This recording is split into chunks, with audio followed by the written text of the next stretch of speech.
everyone, and welcome to a very special edition of ATCW Live. I am Evan Wade, the golden tongue of ATCW, and here to my right, the Swiss Army knife. Announcer, commentator, referee, you name it, he's done it. Dennis Williams. Dennis, how's it going? I'm good, man. How are you doing, Evan? Fantastic. Good to see you as always. Good to see you as well. Kind of weird though. I'm wearing a different shirt. You today, are right? so bright right now, and I'm just loving it. Yeah, well, this is a brand new shirt I bought just for the occasion and also for our show on April 15th, which is ATCW Payback, coming to you in the Leetown Community Center on April 15th in Kearneysville, West Virginia. And best of all, this show is free!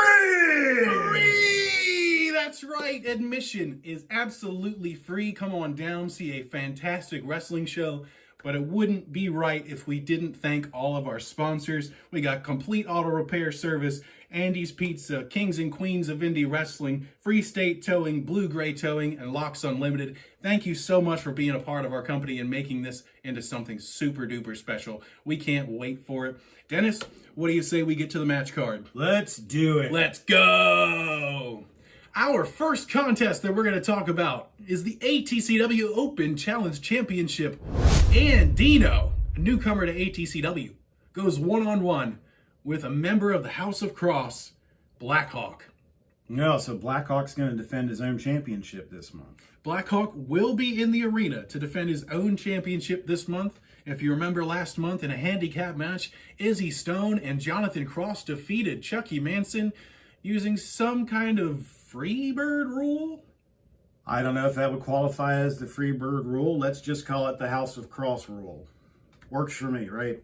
So if Blackhawk's actually going to defend his own championship, though, man, that sets up a credible contest there. It does. Because Christopher Andino is no slouch. He is a great wrestler. And Blackhawk, of course, one of the most seasoned veterans in this area, probably also the smartest wrestler in all of ATCW. All that experience and knowledge going through that head. Man, you've really got to be on top of your game in order to be able to deal with Blackhawk. Now, there is a little bit of history here to this matchup. So both of these men were part of tag teams. Christopher Andino was part of Studio 22. And then, of course, Blackhawk tags with Izzy Stone to form the new tribe, which is a part of the House of Cross.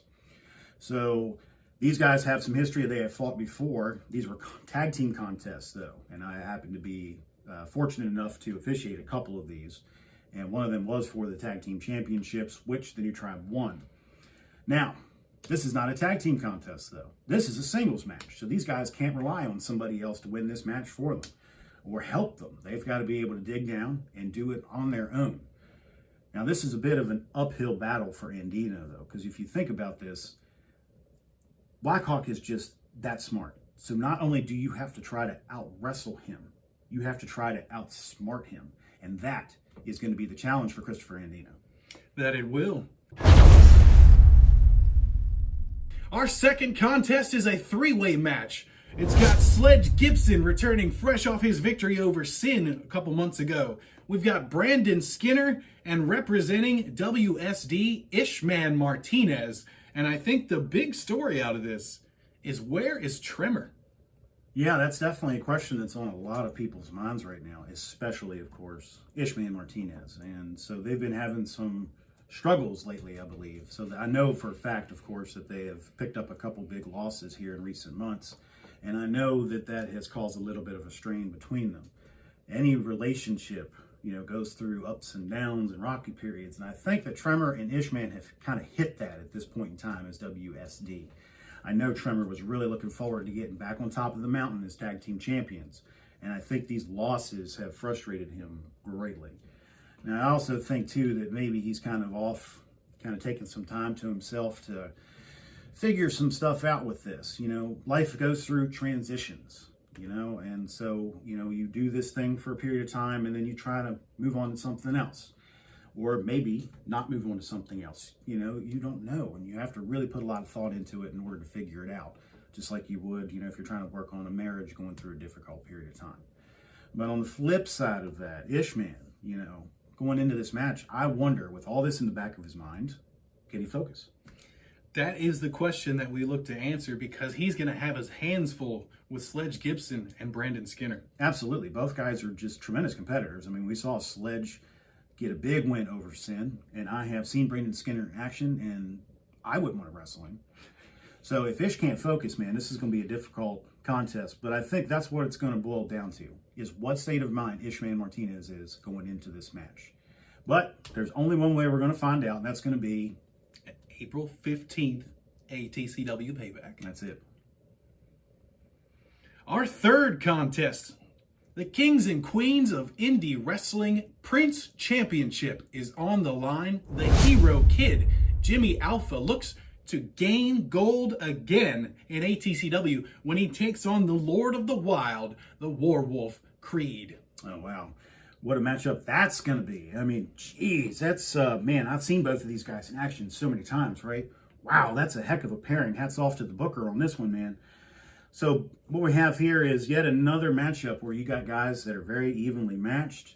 However, the experience edge goes to Warwolf Creed, of course. You know, I've known Warwolf for a long time, back when he called himself other things. And he was here in ATCW before, right? And he left, and he wanted to reinvent himself, and he certainly has done that. Have you seen any of his recent stuff? I haven't, actually. Holy cow, man. I'm telling you, like, Jimmy's got a challenge here, buddy. Now, here's the thing about Jimmy Alpha, though. The guy is 100% all heart. That, Evan, is what led him to winning the Open Challenge Championship last year. And that is what has kept him going because, well, he hasn't won in, 7 months now? According to his promo? That is true. Man, that really weighs on your mind as well. But this is going to be an epic contest here. I've seen both of these guys work, and their styles just going to complement each other perfectly. And we can expect a barn burner with this one, ladies and gentlemen. We absolutely can. Is it hero time, or is Jimmy out of time? We'll find out.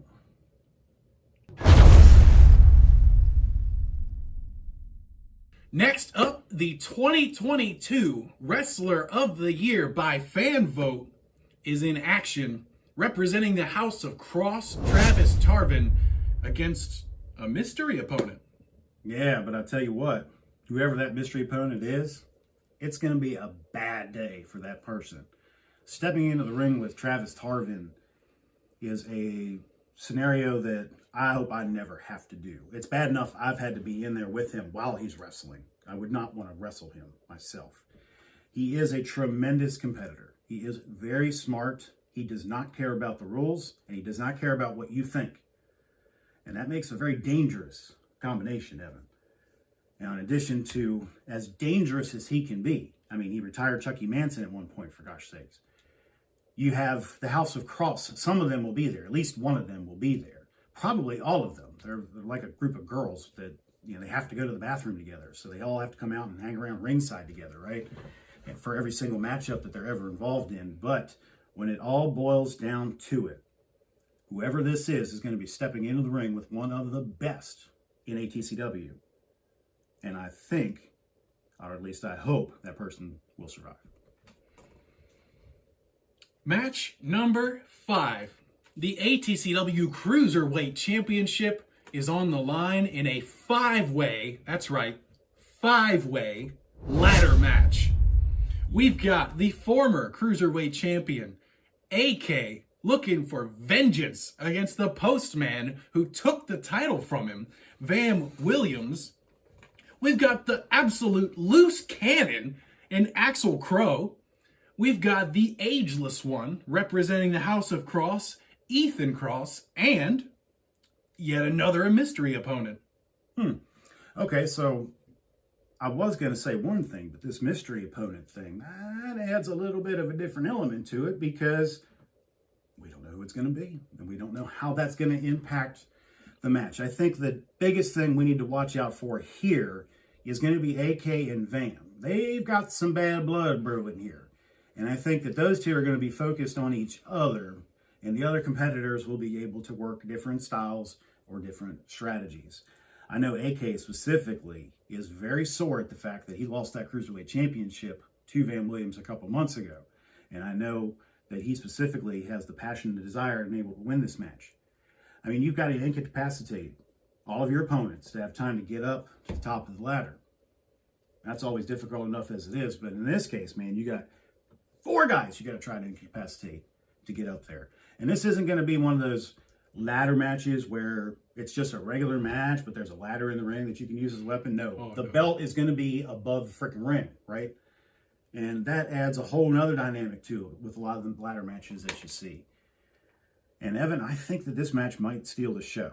I mean, this group of guys all fighting for this championship that's hanging above the ring. Wow. Amen. Wow. It's going to be crazy. And you got to think maybe the advantage goes to the mystery opponent because he knows his 4 opponents. Exactly. He can scout every single one of them out, but they can't do it back. That's right. He will come in with a master game plan. The others are going to have to come in with a game plan that's a little more changeable, a little more mutable, you know what I mean? And perhaps that will give whoever that is the edge. But we're not going to know for sure until bell time, which is 7 o'clock, April 15th, ATCW Payback. See you then. Next up, we've got the ATCW Tag Team Championships on the line. They've been vacant for months, and finally, we will crown new tag team champions at ATCW Payback this Saturday, April 15th. We've got Josh Austin and Muddy Waters of the Roughnecks going 2-on-2 with Willie and LA, the golden ticket holder. The Radical Stars in a tag team bout. Dennis, what are your thoughts, man?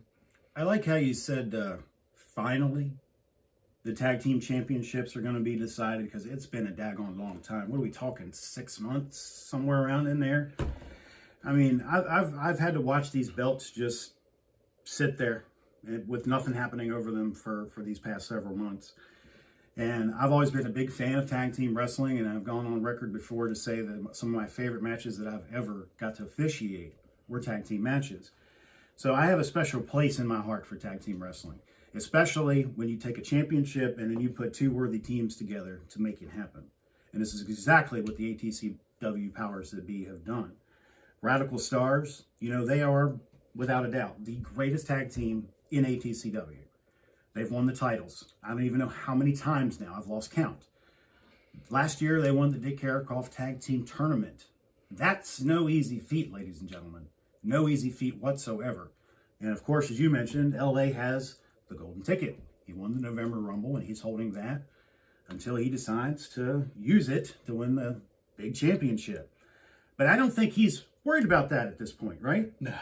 No, him and Willie, they want the tag belts back. They sure do. And they're 100% focused on that. To the point that a couple months ago, when we were having a qualifier match, we had the Radical Stars, we had Tremor and Ishman, WSD, and then the freaking New Tribe decided to crash the party, and the Stars were okay with it. Yeah, we'll fight them all in order to advance. And that's one of the things that I've always loved about the Radical Stars. They don't back down, they don't take any crap, and they usually come out on top. And that's incredible. Now, let's look at the other side of this equation, though, Evan, the Roughnecks. What do you think about that? They haven't had an easy path to this match either. They have fought tooth and nail to get where they are now. And you saw it earlier in the promo, the inbred redneck hillbillies that they are going to just pound into the dirt to take these ATCW Tag Team Champions. Yeah, I think they might have a little bit of a skewed perspective there on what the Radical Stars are. But when you're heading into a big match like this, you always want to play a little bit of a mental game. So you tear down your opponent, which is what we're having here with this promo. But, ladies and gentlemen, the promos and all that crap is about to be over. And here in just a few days, of course, these titles are finally going to have a holder. And I can't wait for that to happen. So excited for this, man. The tag team titles have been collecting dust for far too long. These 2 teams are going to throw down like you have never seen before. April 15th, and it's free.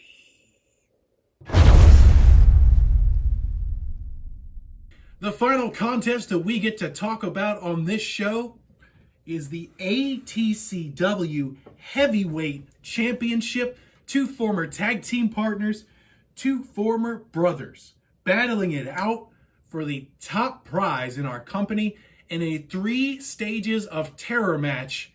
El Oso Mafioso Grizzly O challenges the Shepherd and the ATCW heavyweight champion, Tomahawk. Man, this is it, Evan. This is the return of the Jedi. This is the return of the King. This is the Avengers Endgame. This is the final battle that's going to take place here, and it's been building for so long. Man, this goes all the way back to last year, the Dick Karakoff Tag Team Tournament. Do you remember that? I remember that. I was in the ring. I was officiating the finals match, which was between the Dark Horses and the Radical Stars. And what a match it was. I mean, I was blown away while I was in there doing it. It's one of the best tag matches I've ever officiated, if not the best. All four guys brought it. All four guys gave it their all. And there was a literal split second in between that caused the decision. Submission holds were locked in. I was looking at both guys. I remember this so clearly, Evan, so clearly. I was looking at both guys, and I see Grizzly O go limp. And I go over to check his arm. I lift it. It drops. He's out. I go to call for the bell, and I ring it, and I look over, and Willie Radical is tapping. You know, it was a split second. Grizzly O he passed out just a split second before Radical tapped out. I mean, it was crazy, and I know that it crushed the spirits of both members of the Dark Horses. It really did, and it really drove a wedge between them, to be honest with you. It really did.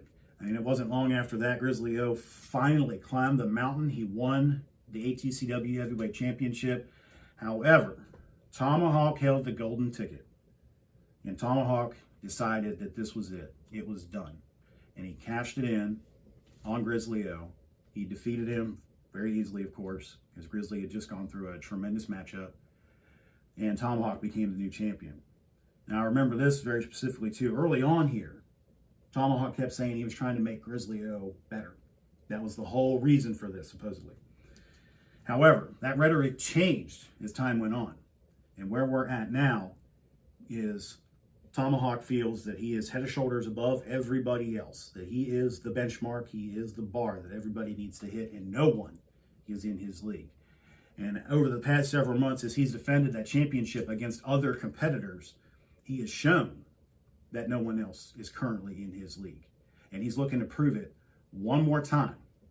I was in the ring for the last match, Evan, a couple months back, and it was so hard fought and so close. I thought Grizzly was going to do it. I really did. And then Tomahawk grabbed his belt, clocked him, and that was it. I had to call for a disqualification. And here we are. 3 stages of terror. Explain what that is, why don't you? Well, to be quite honest, we don't know. It seems like it's going to be maybe a 2 out of 3 falls situation. Stipulations may be involved for each one. Mm-hmm. Seems like we're going to find out April 15th what those stipulations might be. But I tell you right now, this will not be a wrestling match. The tension and the animosity between these two has been growing for so long. This is going to be a straight up fight. They're going to tear each other apart for the greatest prize in ATCW, the ATCW Heavyweight Championship. It's going to be a war. I mean, there's just no easier way to put it. It's going to be a war. And the best part for you out there watching this is you get to see it for free if you show up. April 15th. Lee Town Community Center. 7 p.m. That's right. Bell time, 7 p.m. Doors at 6:30. We look forward to seeing you on Saturday. And once again, it's free! Free! We'll see you soon. Stay tuned for more content and like the page ATCW here on Facebook. Thanks for tuning in. We'll see you. Bye.